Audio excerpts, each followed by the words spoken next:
Hanap ka ng diagnostic tool, no? For today's video, pakita ko sa inyo si MST 500 Pro.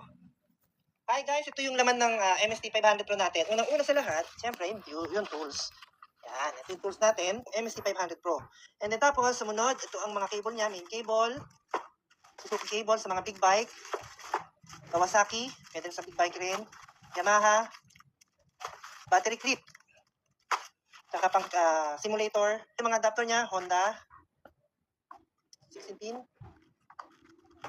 Ion Binelli, ito mga Euro 5, OBD 6 pin, Kimco, SIM, huling-huli, Vespa. At ayun nga mga kasi, yun yung mga kasamang package ng MST 500 Pro. Sa mga nagtatanong kung saan po yung location namin, dito po kami makikita sa may bandang tapat po ng SM Marilao. Ito po yung address namin. And then tapos, sa mga naghahanap pa ng ibang mga diagnostic tool, meron pa rin po kami. So sa ngayon, pinictures ko lang muna MST 500 Pro po.